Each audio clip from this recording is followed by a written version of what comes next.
अस्सलाम वालेकुम student, welcome to my channel. आज की इस वीडियो में मैं दो तीन अपडेट आप लोगों के साथ शेयर करने वाला हूं। सबसे पहले और बड़ी अपडेट यह है कि यहाँ पे स्टूडेंट कह रहे हैं कि सर हमारे पास यहाँ पर कोई कोर्स नहीं आ रहा। जब हम यहाँ पे आते हैं, सर्च के बटन पे क्लिक करते हैं, उसके बाद यहाँ पे हम सेमेस्टर 1 भी सिलेक्ट करते हैं, उसके बाद सेमेस्टर 2, सेमेस्टर 3, सेमेस्टर 4। लेकिन जब उसके बाद हम यहाँ पर ये जो हमारे पास ऑप्शन मौजूद है, आपने कहा है कि सर ऐड न्यू रिक्वेस्ट के बटन पर क्लिक करें, तो यहाँ पे हमारे पास आता है enrolment period is not yet started, या इस तरह से कुछ आता है। तो याद रखें स्टूडेंट, आपके पास ये तब आता है क्योंकि अभी आपकी इनरोलमेंट जो है वो स्टार्ट नहीं हुई। इस वक्त सिर्फ और सिर्फ मैट्रिक और एफए के स्टूडेंट की इनरोलमेंट स्टार्ट हुई है। अगर आपके पास यहाँ पे आ रहा है एनरोलमेंट स्टार्ट डेट और इनरोलमेंट एंड डेट, तो इसका मतलब ये है कि आपकी यहाँ पर रजिस्ट्रेशन स्टार्ट हो चुकी है। अगर स्टूडेंट आपके पास यहाँ पर इस तरह से कुछ भी नहीं लिखा हुआ आता, तो आपने वेट करना है। कब तक वेट करना है वो भी मैं आप लोगों को बताता हूँ। तो चलें जी, सबसे पहले मैं आप लोगों को ये बता देता हूँ कि आपको वेट कब तक करना है। यहाँ पे स्टूडेंट, अगर आप मैट्रिक और एफए के स्टूडेंट हैं, तो आप 16 जो आपके पास 16 अगस्त थी, 16 अगस्त से 16 सितंबर तक आपने अपनी रजिस्ट्रेशन करवानी है। ठीक है, 16 सितंबर आपकी लास्ट डेट है, उसके बाद आपकी लेट फीस लगेगी। स्टूडेंट, अगर आप PhD face to face programme या फिर उसके बाद एमफिल या BS face to face programme में इनरोल हैं, तो आपकी जो रजिस्ट्रेशन डेट है वो यहाँ पे 25 अगस्त है। 25 अगस्त के बाद आप जो है अपनी रजिस्ट्रेशन करवा सकते हैं। जो मैंने यूज़र नेम और पासवर्ड बनाने का आपको तरीका बता दिए, उस हिसाब से आपकी रजिस्ट्रेशन शुरू हो जाएगी। स्टूडेंट, इसके अलावा बीए, बीएस, एमएड, बीएड और ये जितने प्रोग्राम्स बच गए हैं, ये तमाम प्रोग्राम्स के जो आपकी इनरोलमेंट है वो 1 सितंबर से स्टार्ट होगी।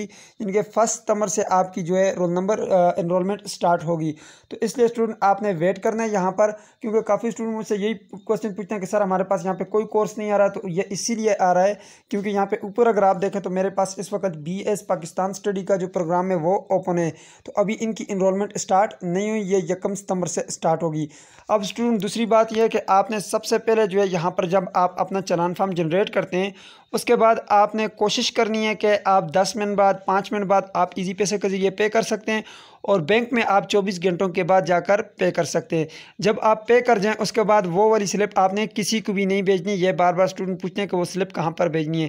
तो स्टूडेंट याद रखें, वो स्लिप आपने कभी किसी को भी नहीं भेजनी, वो आपने अपने पास रखनी है। अगर आप बैंक में जमा करना चाहते हैं तो 2 स्लिप्स होती हैं, एक बैंक अपने पास रखेगा, एक जो स्लिप है वो आपको दे दी जाएगी। अब स्टूडेंट, तीसरी बड़ी और जो इम्पॉर्टेंट बात वो ये है कि स्टूडेंट यहाँ पर जब आप अपना एडमिशन भेज देते हैं, यहाँ पर आपने एक बार अपनी एप्लीकेशन सबमिट करवा दी, उसके बाद आपका चालान फॉर्म जनरेट हो गया, आपने फ़ी पे कर दी, उसके बाद आकर दोबारा से आपने यहाँ पर जो है दोबारा सेमेस्टर को सिलेक्ट करके ऐड न्यू रिक्वेस्ट पे नहीं क्लिक करना है। ये आपने याद रखना है, दोबारा आपने इसके साथ बिल्कुल भी छेड़छाड़ नहीं करनी।